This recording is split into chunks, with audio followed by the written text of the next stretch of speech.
So if you're wearing probably a t-shirt or maybe this jacket right here, you've got to say thank you to cotton farmers, because you see they got the cotton from the ground out to the store and onto your shirt. And this morning we're going to be visiting with a cotton farmer out in Pelion all morning long, learning actually how it goes from right here to right here. Good Day Columbia is coming right back. Welcome back to Good Day Columbia, the Desperate for Ratings Show. Tyler's Travels team. We're out in Pelion this morning, and we are at the Delano Kneece Farm. Did I say that right? That is right. There you go. This is Luther, by the way. And you guys obviously are cotton farmers. Right. This is great. I mean, where are we? Tell me about this land. I mean, look, it goes on for miles and miles and miles and miles. Yeah, we plant cotton, we plant peanuts, and we plant corn. Right. Of course, we're in a cotton field now, and we're looking at some of the last cotton that we'll be harvesting this year. Mm-hmm. And this field was planted last, so we're harvesting it last. Okay. But unfortunately, because of the season we had this year, this cotton did not fully mature, and it is not as white as what we would normally like to see. Sure. Now, tell me about the lifespan of cotton. Like, what's the season? We normally plant our cotton late April, last week of April, first 2 weeks of May, and you start our harvest mid-October. Right. We normally finish up our harvest by the end of November. This year, seems like all the crops are about 3 to 4 weeks late, right. And we're late harvesting, a little bit late harvesting this year, but we're anxious to finish up. This is the last field. So did all that rain, I think it was August, I think we had that really, really wet rain like for a month. It just rained every day. Does that help or hurt like a cotton field? That actually hurt our cotton this year because what happened, we had so much cloudy weather, the cotton did not grow off and mature like it should have, and it was just late maturing. And then we had a freeze and back about 2 weeks ago, and basically shut the plants down, killed the plants, and when that happens, you see these brown leaves that stick to the cotton plants, right. And kind of makes for messy cotton. But sure. The crop just got cut short this year. How many acres do you have cotton? Like which can be your take? We row crop about 1,600 acres. It's all irrigated. We plant half of that in corn and about a fourth of that in fourth of that in peanuts and right. A fourth of that in cotton. I gotcha. All right. And where does this cotton go when you guys? Because you're over there. We're going to learn this morning, by the way, what actually happens going from the field out the truck. But where does this going to go when it leaves your farm? Okay. There's a gin in Swansea, Color Holstein gin. They gin our cotton each year, and it ends up in various places, but most of it most likely will end up in China. In China? Yeah. And then, of course, we buy it anyway. It comes back home. That's right. Luther, we are at the Delano Kneece Farm this morning learning about the cotton trade, looking at all this acreage, all this. I mean, it's still going on, and this is the last field they have. We're going to learn how it kind of goes from here out to the trucks, I guess, to China, and then back to us right here on Good Day Columbia. Stick around. We are coming right back.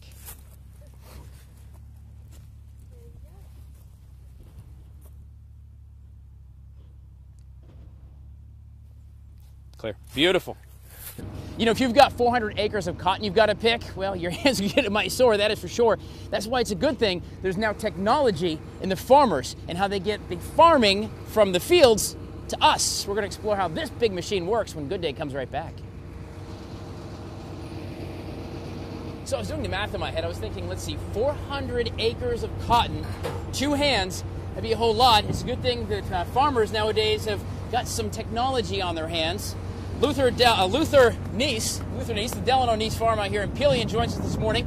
And this is a long way from actually having to do it by hand, man, right? Sure is. Good God, what is this beast you got in front of us? Well, this is a cotton picker. Okay. These are the row units that the cotton plants feed into. And these rotating spindles actually remove the cotton bolls from the plant. And as they spin around, once the machine is moving into the field, they're moving much faster. Right. And as they spin around, there's a row of Doppler pads back behind those that knock the cotton off the spindles, and the cotton bolls fall down, and there's air pressure by like a big vacuum cleaner there that blows the cotton bolls up into the basket in the picker. So, and this is kind of like a big, I guess, just a big plow kind of. This will go through and just forces the cotton plants feed right through. Okay. Right through this area of the header. Now, how long, with a machine like this, how much can you do in a row? How long would it take you to do 100 acres, say? 100 acres would take us about About 2.5 days. Okay. The days are short, and we can only run about 6 to 7 hours a day at the most. Right, so you run this and you go through the whole process? Right. Can we take a ride in it? Sure can. We're going inside. Tell me, what is this machine? Tell me about what it is. It's a 6-row self-propelled cotton picker. You need to keep your senses up. I mean, you got to listen for everything. Bearings. I mean, you need to listen for any kind of metal going into the head. The weather's got a lot to do with picking cotton. Right. If it's damp and cloudy like this, it doesn't pick quite as well, and you have a lot more trouble in the header. Let's do it.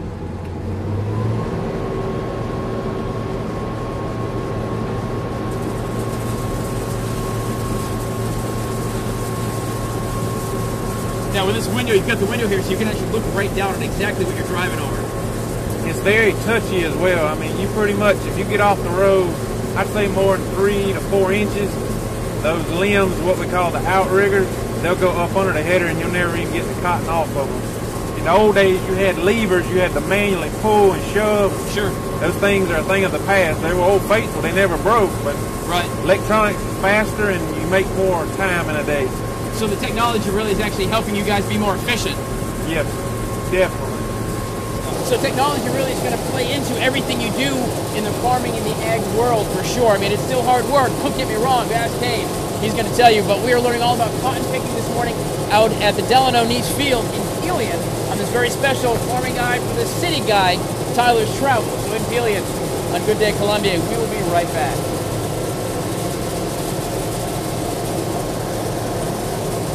All right, guys, we're talking farming this morning as, it's farming eye for the city guy anyway. Fun fact for you about cotton. Did you know the little seeds inside cotton, they're actually fed to cows and it helps make the milk white? Yeah, there's a little oil in here. How about that? A little fun farming fact for you. We got a lot more like how the cotton gets made and what in the heck this thing is when Good Day Columbia comes right back.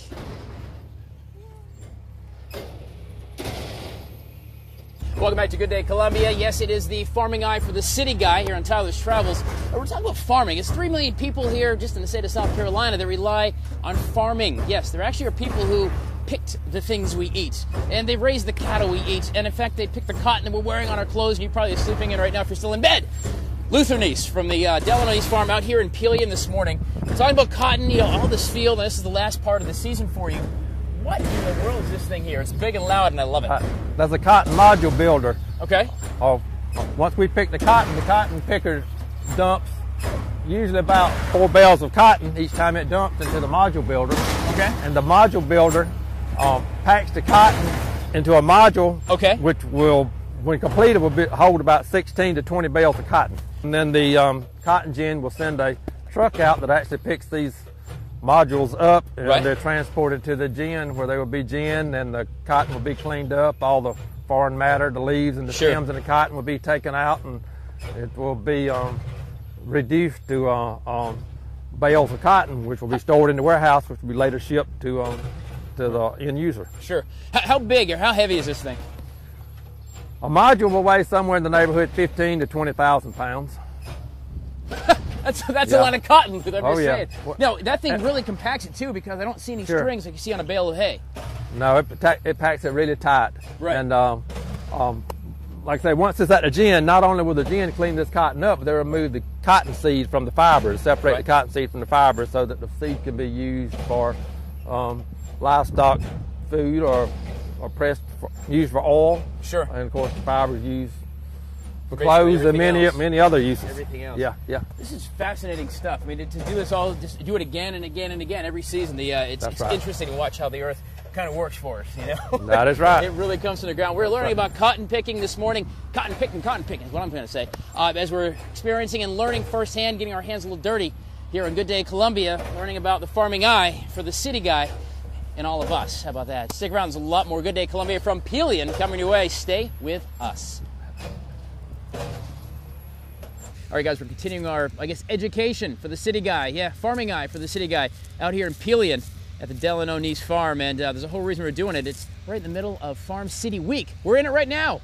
We'll explain that when Good Day Columbia comes right back. Want some corn?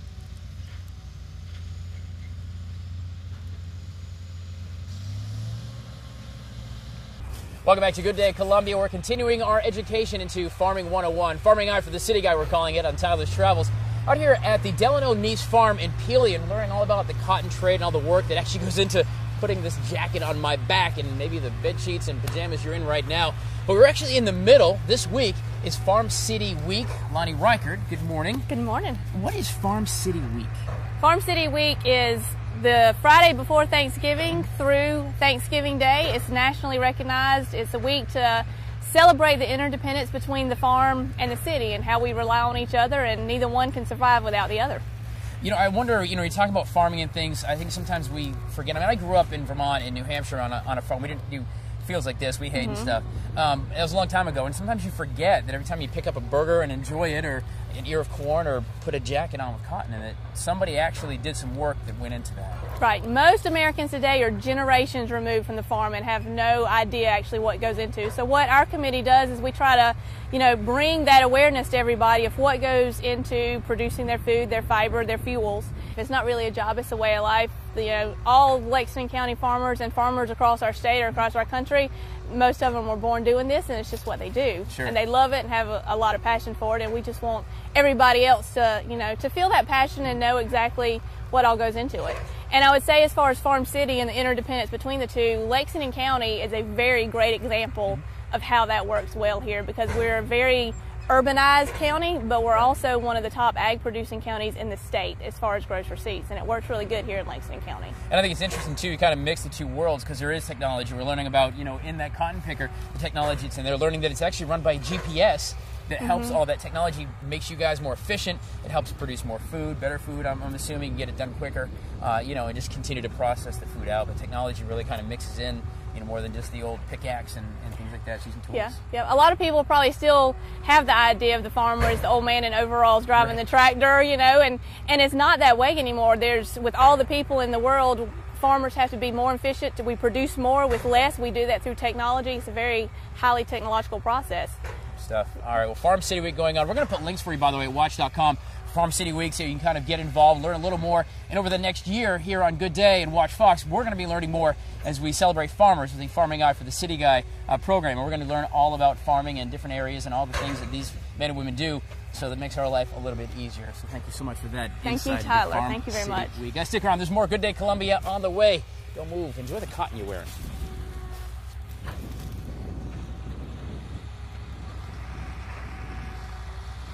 So, you can be a banker, right, and work 9 to 5, or you can be a farmer and work 9 to 5, right? Not so much. Being a farmer isn't really a job, it's a life. We're going to find out exactly the commitment that goes into working the lands, producing something, when Good Day Columbia comes right back. Stay with us.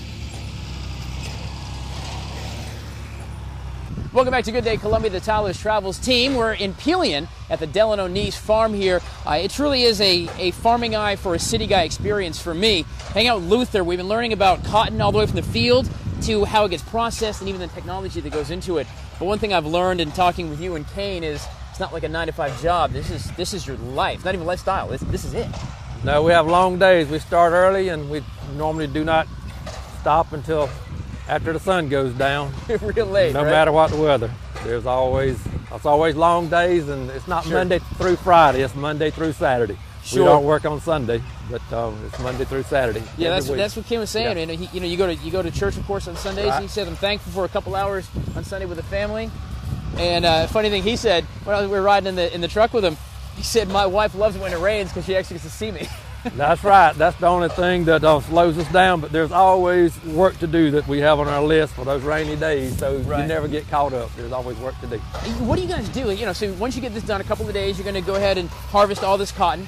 Of course, you do peanuts and corn as well out here. Right. So what do you do once this is done? I mean, I know it starts all over again because here comes another season. But once this last field is harvested, we'll begin sowing our cover crop, preparing the fields for planting in the spring.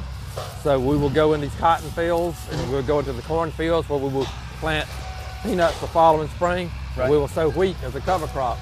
So we still have 800 acres of cover crops to sow yet before we can wind up the season. So it just never ends. I mean, for you guys, it's just. And the other thing, by the way, you think of a great big staff and a whole bunch of people. It's 3 of you really working all this land. No, we do not have a lot of people working the land, but we have fairly large fields and large equipment, and we can cover cover a lot of acres in a day's time with the people that we have working. You know, it just really blows my mind. You don't really think about when you're buying a Carhartt jacket or ordering a steak at Chili's. You just don't think about you guys sitting out here in the field actually doing this stuff. It just really has been an eye-opener for us this morning, I think. Well, this is where it all begins, and you know, we have to eat. So the farmers grow the food and they grow the fiber. But it's something we enjoy doing. It's got to be in your blood, or it's not a job that you would want to do if it was not in your blood. It's something you really have to enjoy doing. Man, listen, we appreciate the tour, letting us ride along for a few minutes, and certainly appreciate what you do. Makes our lives always more convenient. You guys are out here working hard, so we've got some nice things for sure. I really appreciate you sharing your family business with us. All right, thank you. Guys, stick around. There's going to be a lot more, and check out WACH.com. We'll get you links to AgWorks and, of course, all the great things and all the great farming that goes on here in South Carolina. In fact, across the entire country. You can check out WACH.com. Thanks for joining us here for this very special Farming Eye for the City Guy on A Childers Travel. Stay with us. We'll be back.